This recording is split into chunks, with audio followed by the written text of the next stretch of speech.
Hey, what's up guys, I'm Praetorian and welcome back to Crusader Kings III and our playthrough as the Normandie Dynasty. So as you can tell from the title and the thumbnail of this video, it is going to be the finale video. And one thing I'm noticing here is the fact that, look at this guys, the Byzantine Empire is completely broken up in a big old civil war. Look at that. I know we're here in the finale, this isn't really important, but damn, I'm surprised with just how big this rebellion is. It's almost half of the country has rebelled against the Emperor. Anyway, that's interesting. But yeah, this is going to be the finale, guys. Now, we'll discuss, why I'm ending it now, here at this point, what we're going to be playing next, as well as the Patron Poll, all the different options for that. And then we'll also kind of go over our dynasty through this playthrough, kind of briefly discuss how it's gone so far and the different rulers. Now, before we do any of that, here in the beginning of the video, because I know a lot of people probably won't watch very far into this episode, I wanted to do this in the beginning of the video, let you guys know that while many of you may not be able to participate in the Patron Poll, if you're not a patron, we're going to be having a poll that everybody will be able to participate in, and that question is going to be a bit different than what the question is for the Patron Poll, which is again about which area of the world we're going to play in. So this poll is going to be regarding the format of the next series. So you're going to find a link for it down in the description of this video, as well as down in the comment section. I'll put a pinned comment for it, and it will link you to a survey on Google Forms. So you just need to go into that, signed into your Google account, the same one you use for YouTube, and then you'll be able to vote on this poll. And what this is going to be about is whether or not we should do another roleplay series. So it's a very simple question, and of course the roleplay is what we did here, playing based on the traits of our character. And so we could do another very similar playthrough. If you want me to change anything regarding the roleplay, then feel free to post down in the comments below what you might want to see changed if we were to do another roleplay series. But yeah, if we do a roleplay series, unless a lot of people want me to change something, then it would be essentially the same thing we did in this one here. We'll just be playing based on those character traits. And if we don't do a roleplay, if you guys vote to do a normal playthrough, then it'll be the way I typically do any of my strategy series. So, more about efficiency, power gaming, I guess you'd say. There'd probably be a little bit of role play, but it's not entirely based on character traits, just, here and there, as I do at the Hearts of Iron 4. Sometimes I'll make decisions that might not be entirely efficient, but, I think would be fun to do for role play purposes. But for the most part, it's going to be about doing the most efficient option. When we go through events, we're going to pick the option that benefits us the most. Pretty much everything that we do is going to be about, power gaming, trying to be the most efficient as we can be. Some people call it min-maxing. So we're going to play kind of like that. It still will be the same kind of speed that I play here. I do play slower, more talkative. Some people don't like that. There's lots of other channels that do different types of content. That is the way I play though, so that's not going to change. Also, as far as expansion goes, it's probably going to be along the same, pace as this one was. I felt like we expanded, pretty quick overall. We could have expanded quicker, of course, obviously, with constant warfare. But I feel like constant warfare is just not the best way to play CK3. This isn't Hearts of Iron 4. So I feel like I'm going to do war after war after war. The goal will not be world conquest if we do a more power gaming type of playthrough. It's not going to be a world conquest. I don't do world conquests. I just find them tedious and boring. It's just, there's so much else to the game than just warfare. This is not Hearts of Iron 4. There's a lot more to this game than just going to war. So, I feel like what we've expanded here in this time is pretty decent and about what I would shoot for in a future series. Now, of course, that's also based on how things go and where we're at in the world. So, we might even expand slower if it's, if wherever we're playing at results in a slower expansion. Maybe we'll expand a bit faster. But the point is that it's not going to be like, let's conquer the world and try and get as much territory as possible. Because I just don't find that as fun gameplay. As you guys can see here, when we get really large, I don't know, you just kind of lose the challenge. Like nobody in the world can challenge us right now. So I don't see the point of like racing to become the most powerful country in the world just so you can then continue to stomp everybody else. So again, just because we're on power gaming doesn't necessarily mean we're going to expand faster. I do want to make that clear, that it's not going to be a world conquest. It's just going to be entirely based on those decisions will be what's most efficient. So that'd be the difference there. So I do want to have your guys' input on this. So if you want to participate, make sure you use one of those links and make your voice heard. Vote for either roleplay or a non-roleplay series. So next we're going to talk about some of those characters you played as. Just going to go back through our dynasty, take a look at each one of them, briefly talk about them.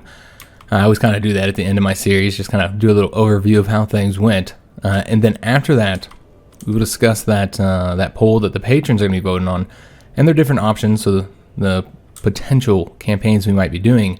I would like to note, though, the reason why this one is ending here, because I was planning on ending it at 50 videos. I decided that about a week ago. Said, you know what, I like a nice round number like 50. Just 50 is a good number, I feel. And it makes it one of the longest series on our channel. Already, I think it's one of the longest on our channel. I think we only have maybe 3 or 4 series that are longer, so not very many in the over 5 years we've been doing this YouTube thing. So it's a very, very long series. Again, it's because I was enjoying it, but more importantly, it's been getting views all the way up to this point. Pretty decent amount of views, so that's why we continued it. But I do feel like it's done here, so I thought we'd go to about 50 videos. But the reason why we're ending here on 48 is because of Halloween. We're going to be doing something different this Halloween. That's the reason why I didn't think it would cause any issues, because typically Halloween we do that at night. We take our kids trick-or-treating, so it doesn't really affect the channel at all. But this year we're going to do something different because of COVID. I mean, we've been having trouble every year trying to trick-or-treat with our kids. Every year it seems like less and less people are doing it. That's to the point now where we don't even walk around. We go in the car because you have to drive so far in between houses because so few people are participating. And so we have to do it in the car where I drive, and my wife and the kids like hop out, go hit a house or two, and then we got to drive to the next one because they're so far in between. And so it's already been kind of difficult doing the trick-or-treating just because so few people are participating in at least that part of Halloween. From my understanding, adults are now, it's quickly becoming more of an adult holiday where they have like Halloween parties and adults dress up and go to these parties. So the idea that Halloween is dying isn't exactly true because it's quite popular among adults, but trick-or-treating most definitely has been dying. We've noticed it. God, it's been happening probably the last, maybe 8 years or so, ever since we started taking our kids trick-or-treating. Every year, it's just harder and harder to find houses. Every year, it seems like there's less people participating. And so now with COVID, we do expect that even less people are going to be participating, and some of those are going to be, people who are worried about getting sick, but I think the majority of them will likely be because they expect that nobody's going to be coming. So I just anticipate that there's not going to be a lot of people participating, and since it was already bad, we decided we're not going to go trick-or-treating this year. Our kids are very bummed out about that, so we're trying to do something different for them to kind of make up for that. We're going to have a full day on Saturday. My wife got it off from work. Well, technically she has to go in, but she has to go in for like 4 hours in the morning. But normally she works, the whole day on Saturday. So she's only working part of the day on Saturday. So we'll have most of the day. And we're going to have like this kind of pirate Halloween thing where we're going to, we got a couple pirate movies we're going to watch. Kids are going to dress up like pirates, and we're going to have candy, and we're going to play some games and stuff. Just kind of have a fun day, a fun family day. We got this idea for a meal that we're going to do, which I think will be fun. And I think it'll be a fun day. That we'll just do it here in the house, and hopefully it'll make up for it. It's not going to be as fun as dressing up and going trick-or-treating, of course, for the kids. And so because of that, and we're going to be doing that all day on Saturday, I'm just not going to have enough time to be recording two videos for Sunday, one CK3 and one Hoi 4. So let's go and look at our dynasty, guys, because I wanted to, how do we want to do this? I guess we'll look at the tree. The best thing would be to kill him, and then we would be able to look at all the characters that way and talk about them. We'll just go through our dynasty tree, I guess. I think that's the best way to do this. All right, so look up at the first character. Of course, King William here. King William the Conqueror was the first character we played as, being ambitious, diligent, and brave. It did very much feel like we were playing a character that plays like a player would normally play. So it didn't feel very roleplay anyway. I guess we did certain things that William did try and make it feel more like William. But overall, the roleplay for him was very easy, since his traits just they feel like how a player would play. But obviously a very good start to our playthrough. I enjoyed playing as William, and we played as him for a while too. He lived until he's 66, so to play for him for a little while. Then we played as Richard. Now, Richard we did not play with for very long, and I thought he was an interesting character. Of course, a callous, just and shy, and lost his arm, had all those health issues. Only lived because he went down that perk tree, and that's the only reason why he lived to this age. I think he would have died much sooner. But yeah, he was a fun character to play as, I feel. We didn't play as him as long as other characters, but I think that he was probably, out of all of our characters, I don't want to say the most evil, but the most callous, I guess you'd say, most heartless. So it was very interesting playing as him. Somebody asked me to look at William Rufus's. So let's look at him. He wanted to see his children. So remember, this is William the Red. These were his children. So he had Duke William IV. Then he had Henry here, who looks like he didn't live very long. And then he had a daughter, Cecilia. Somebody wanted to see his kids. So those were his children. So after Richard, we then played, I think, as Adam, right? Yeah, it looks like Adam was the next one. I was thinking we might have played as his brother. No, we did play as the Adams. Yeah. So after Richard, the Adams started. This, of course, is King Adam I, not Emperor Adam I. And he was temperate, patient, and gregarious. He was our diplomatic character. I had a lot of fun playing with him. I really liked, his relationship with Ailey, and just his quest for love. I thought was pretty fun. This might have been my favorite character that we played as. Yeah, maybe. I really enjoyed Adam. I thought he was a great character. So, I think he was probably our most diplomatic character. Maybe not the highest diplomacy rating, but yeah, I'd definitely say he was our probably most diplomatic character. Everybody liked him. He was a fun character to play as. Then after that, we played as Emperor Adam I. I didn't mean to click on that there. So now we got to go back and find him. Here we go, Emperor Adam I, and I can't seem to click on him. There we go. So Emperor Adam I was, man, I'm having trouble clicking on him. There we go. He was, of course, arbitrary, arrogant, and impatient, and a lot of people argue that he would be the Emperor Adam the Great because of all the things that he had accomplished. Obviously, he created our empire. He was a crusader.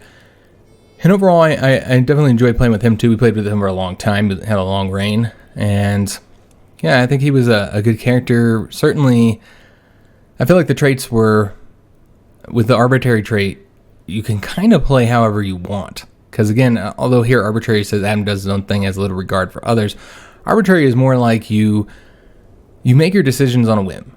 You just arbitrarily make decisions. Like you just don't, you may say one thing one moment and then say the exact opposite the next moment. You may treat one character a certain way when they did something, and then for no reason treat another character a completely different way when they did the same exact thing. So as arbitrary, you can kind of use that in a role-play format to make any decision, really. But the arrogant also, I think, played an important role. He was, of course, our Crusader King, and overall had a pretty good time playing as this character. I think he was our first spinely character as well, and we passed that down. Let me just double check on this. No, King Adam was our first spinely character, and then he passed it down to his son, and then he passed it down to... No, actually, he didn't pass it down to Emperor Adam II. Okay, so yeah, this is just these two had the spinely trait. But yeah, fun playing as him as well. I would argue that he would probably be called the Great because of all that he had accomplished during his time. I think he had more wars than any of other kings. He expanded the most. Obviously, he created the empire. He did quite a bit. So I think he might have been our greatest character. Again, I think Adam I might have been my favorite of our characters. But I do think our greatest one was Emperor Adam I. And of course, we have Emperor Adam II. Now I can't click on him. And he is our compassionate, cynical chase character. Playing as compassion is a rough trait, guys. It's a very rough trait to have. It's one of the most limiting ones, for sure. Really limits, what you can do when it comes to intrigue. You take a lot of stress as well, though we've done a pretty good job managing our stress in this one. I think we've only had a mental breakdown once so far. But yeah, fun character as well. It's been interesting, very different from our other characters. And I feel like each character played differently. And that's how I like to see it. I like each character to feel different from the other ones. Now, I do feel like his son would have been fun to play as well. The content would have been extremely limiting. I think with the content, we probably wouldn't have done a lot of expansion. But we could have still had a lot of fun with the paranoid trait, because we haven't played with a paranoid character. There's all kinds of stuff we could have done with that paranoid trait. So I think it would have been fun to do Prince John. But we are ending it here. That is all the characters we played as. I don't know if we could always look at the entire Dynasty Tree here. You see it's a massive tree. Our family did expand quite a bit. And overall, the success with marriages and stuff was, we had some positives. We had some negatives. But overall, we did have a fairly large dynasty here. A lot of daughters, resulting in our dynasty ending in certain places. Also, I think it's far too easy to create separate branches, separate houses. As you can see, pretty much almost every character that was, a duke created their own house. So that's the reason why the tree looks a little bit smaller than it actually is. Because, you have all these different branches here. But we did expand quite a bit. I'm going to take a look at the Dynasty Tree. Let's see if we can find this here. Houses, here we go. Now, of course, this is based on house. So, like, this is our dynasty here, as is this one here. So, I think that's it, though. We were about to spread into the Hungarian dynasty.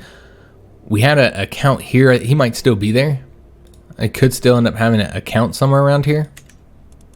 Let me just take a look. I want to say that there was a count somewhere of our dynasty. He might have lost his territory, though. Not impossible that he did.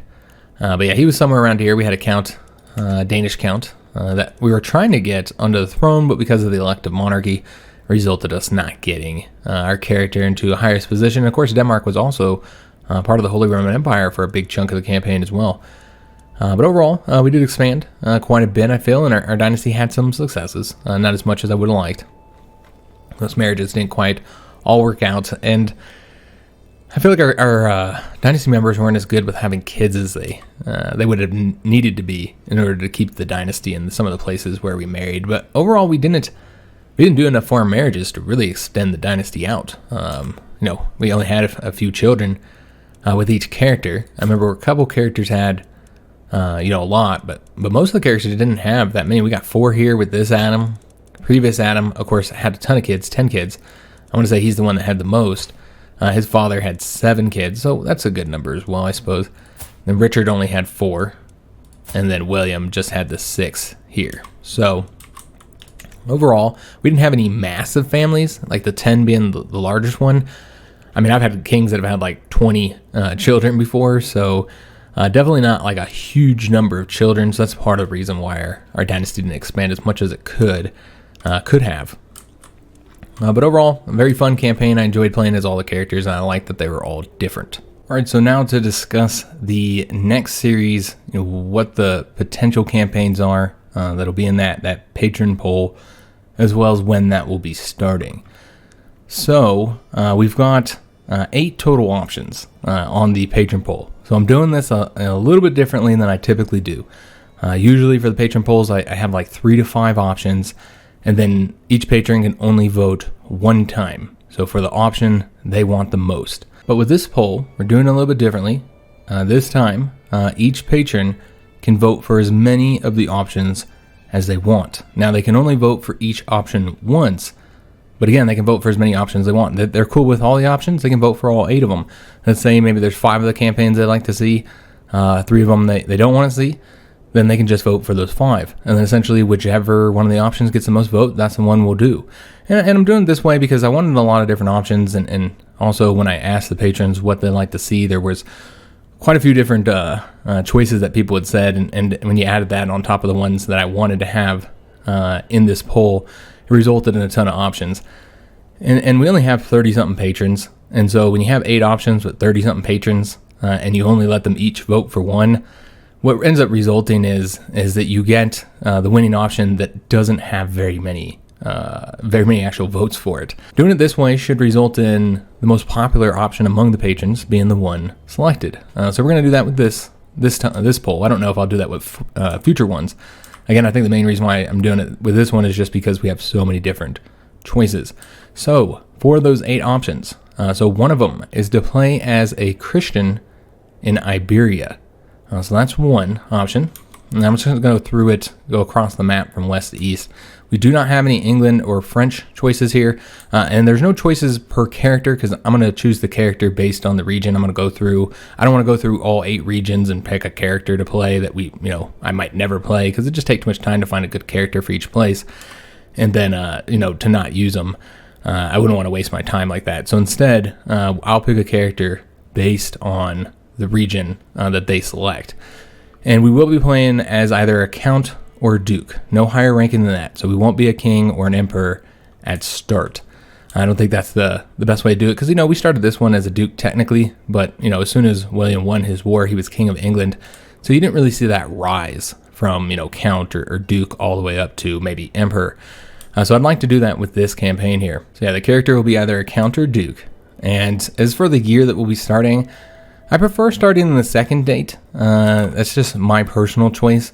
I like the second date a lot better, but there are a couple campaigns that would probably be better with the first start date. So in those ones, we would start in the 9th century, but otherwise we would be starting in the second start date, the 11th century. So that's the first choice, a Christian in Iberia. We're not going to play in England or France because, of course, we've already done that in this one here. Second option would be a character in Germany, the Holy Roman Empire. So we'll have a character there. There's a choice for a Viking. That would obviously be one where we'd play with the first start date. So we could play as a Viking. We probably won't play in Denmark since the CK2 campaign we did, the last CK2 campaign we played here in Denmark. So I don't think we'll do that again. I think it would be better to, instead of playing here, play in either Sweden or Norway. So either a Swedish or Norwegian Viking is the third option. The fourth is to play in Italy. There's a lot of cool characters in Italy. So could play as a character in Italy. That's the fourth one. Fifth one, we don't have, I should note, we don't have any for Eastern Europe. So yeah, no Russians or over here in Poland or Bohemia or the Hungarian characters. Won't be playing as any of those. So that's not an option. So that's 1, 2, 3, 4. So the fifth option is to play in the Byzantine Empire. That was a popular choice with patrons. I could see that one potentially winning. So yeah, a Byzantine playthrough I think would be really fun to do, especially when you're not starting as the actual emperor. So Byzantine Empire would be the fifth choice. The sixth one would be to play here in Egypt. So we'd be playing as a Muslim character. And this finale video has been incredibly difficult to record. There's going to be like so many cuts, man. There's been, just in the course of this short video, there's been like 3 planes that have gone overhead. There's been a train that's gone by, lots of loud cars. It's been really difficult to record this, man. There's going to be so many cuts. But anyways, that would be the sixth playthrough. The seventh possible option is to play here in the Middle East, which remember at the second start date is all controlled by the Turks. So we'd play here somewhere in the Middle East. Again, I'll pick a character, a historical character, probably one that I know something about so we can talk about them in the beginning. And I can always look up some stuff as well if I don't know anything about the character, but I prefer a character that I'm familiar with, that I actually know some history of. So yeah, we'll pick a character here. So that'll be the seventh option. And then the final option would be a character in India. I haven't actually picked an actual part of India. Obviously, India is a huge place. But yeah, I haven't gone through her. I do not know much about Indian history. So if we had a character here, I would have to research something on them because yeah, I do not know a whole lot about Indian history. My historical knowledge, is very much centered on Europe. And then, of course, because of the interactions between Europe and the Middle East, particularly in this period, I do have historical knowledge of that region as well, though it's not as expansive as my knowledge in Europe. But yeah, India, I do not know a lot about Indian history, so I would have to look some things up. Now, while it would be really fun to play as a character in such a different region with such a different religion, one unfortunate part of this, and the one reason why we only have one option for India, despite the fact that it's so huge with so many different places, that, you know, the north of India is completely different than the south. And one reason that we only have one character here is the fact that it's just not fleshed out very much, guys. Like, CK2 had an entire DLC for India. Also had a DLC for Muslims. Man, guys, I've never had this happen before. Fourth plane. 4 planes have gone overhead in one video. This is crazy. I've never had this many planes fly overhead. I don't know. You know, here in Colorado Springs, we have multiple military bases, including an Air Force base. There's a civilian airport as well. And I don't know. Maybe the military is doing something right now, doing some training. They can get pretty loud, particularly the Army with their artillery. They love blowing stuff up and they get really loud. But that's usually late at night when people are sleeping. That's when they like to make lots of noise. But yeah, sometimes the Air Force, when they're training, they can get just a lot of planes overhead. But I've never had this happen during a video where I've had 4 freaking planes fly over. It's crazy, man. So what I was saying here was that I just feel like they're not fleshed out. They need some flavor, man. They need, and I know that they're going to do this in expansions, but I feel like they just didn't do justice to India or even to the Muslims. The focus was definitely on Christian Europe. And I guess that's fine, you know, because you can have DLCs to expand it, but I don't know. I feel like they should have had, here in vanilla at release, I feel like it should have been a little bit more flavor. I mean, if you have an option to play as them, then they should feel drastically different. This is a very different region of the world. It shouldn't feel like I'm playing as a Christian with just a different religion and a few different mechanics, which is exactly what it feels like. There's a few unique events here in India, but overall it feels very similar to Europe. And I just feel like when you're playing in a region so different from Europe, that it should feel a lot different. And I know that it will. I expect they'll have an expansion to flesh out India. I'm sure they'll have an expansion that fleshes out, you know, gives a little bit more flavor to Muslims as well. I do expect that to happen. They might even have one here. You know, they had the Horse Lords for CK2. They might have one for, you know, this region as well. And then, as you can see, the map here is torn, while on this side, you see this is the end. They have no intentions of going further west. But the map here is torn, so I wouldn't be surprised if we get a China DLC as well. I do expect we'll see one. And I think it'll be different than the CK2 one, which didn't actually add China. You couldn't play in China. I think with that, the DLC for CK3, whenever that comes out, I think they will add China. And that should be really, really fun, because we haven't played in China in a CK game. But I know we'll see this fleshed out, but right now it's really not, guys. It really feels like they haven't done justice to these regions of the world yet, unfortunately. So that's why we only have one character, but I'd be fine playing one character here. You know, there's some, I'm sure there's some interesting characters to play as, but again, I would have to look that up. You know, which if it wins the poll, I'll have to try and find which character we're going to play as, because I couldn't even tell you a single character from a single person from this period in India, because I have like no knowledge of the region in the Middle Ages. My knowledge of India starts when Europeans arrived, because again, my degree and all my research and education has been covering Europe mostly. Now, of course, I'm American, so I do have knowledge of American history, but I have the bare minimum for my history degree. I took the bare minimum classes. I'm just not that interested in American history. And not because there's anything wrong with American history, it's just I like older history. You know, I like you know, anywhere from antiquity through the Middle Ages, and particularly in the early modern period. And thus, you know, obviously, there's not a lot of American history through most of that. There, you know, we unfortunately don't really know what was going on in the Americas for much of that period. Again, those are the 8 choices: a Christian in Iberia, Holy Roman Empire / Germany, Italy, and technically a part of Italy is in the HRE as well. So Italy, that would be the 3rd, 4th would be a Viking, 5th would be Byzantine Empire, 6th would be here, Muslim in Egypt, 7th here in Turkish-held Middle East, and 8th would be India. So those are the 8 choices. We'll have to see what the patrons select. I'm excited to find out, because again, I have no idea of which way they'll go. I do, if I had to guess, I think the Byzantine Empire win, but really, I could see any of them winning. I could see the HRE winning for sure. I'd say the one that I would like to see win the least would be a Viking one, since The last CK2 campaign we did was a Viking. So I'm fine with playing any of the 8 campaigns. I think they'd all be fun. But I would say that that's probably the one I want to win the least. So yeah, I'm excited to see which one will win. So when it comes to when that campaign is starting, I'm going to give the patrons quite a while to vote, guys. A lot longer than I typically do. And more than they probably need to be able to get all the votes in. Typically, I think three days is typically not enough. So I think like 5 is a good number for how much they would need to be able to all vote, make sure that everybody gets a chance to participate. But they're actually going to have a lot more than that because next week is going to be a very hectic week for me, guys. Very hectic week. If you did enjoy this series, make sure you leave a like on the video, subscribe to our channel, hit that notification bell so you don't miss any of our content. Again, leave a comment, feedback on the series, whether you liked it or disliked it, what you liked, what you didn't like. Feel free to provide any other feedback for the next series on what you'd like to see us do specifically in that series. Again, I love talking to you guys. I do read and reply to all comments.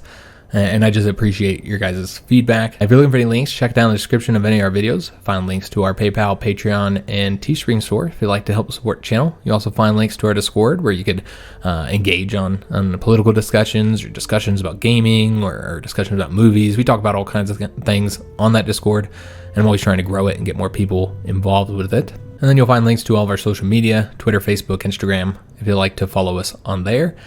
Since it's going to be a little while before we start the next series, maybe go check out that Hearts of Iron 4 series that we got going. We're playing as Austria-Hungary. If you like Hearts of Iron 4, it's another Paradox grand strategy game, but one that is quite different from this one, obviously. Very, very different game. More focused on warfare and of course a much shorter time period covering World War II. But one of my favorite Paradox games, if not my favorite Paradox game, I'd say CK3 is kind of in the runner-up now. I'm really liking what they did with this game. But Hoi 4 has been my favorite Paradox game for a long time. I play a lot of that. So maybe go check that out if it's something you'd be interested in. Also go check out the front page of our channel. We got 3,000 something videos, all sorted by genre. Quite a bit of strategy content on the channel. As well as some RPG content, because this is kind of RPG-like in a way. CK3 has a kind of strategy RPG mix. So we also play other genres outside of strategy and RPG. We play action games, we play simulator games. Pretty much anything that looks fun, we'll play it. So you should be able to find something to watch while you wait for the next series to start here, which again will likely be a little bit longer than normal. So we're going to go and end the series here. I do thank you guys for joining me on it. Your guys' feedback and interaction in the comments has really helped make the series what it was. So I definitely appreciate that, guys. I appreciate having you here. It's been a fun one. So I do hope to see you guys on the next series and maybe one of my other series on the channel. And thanks for watching.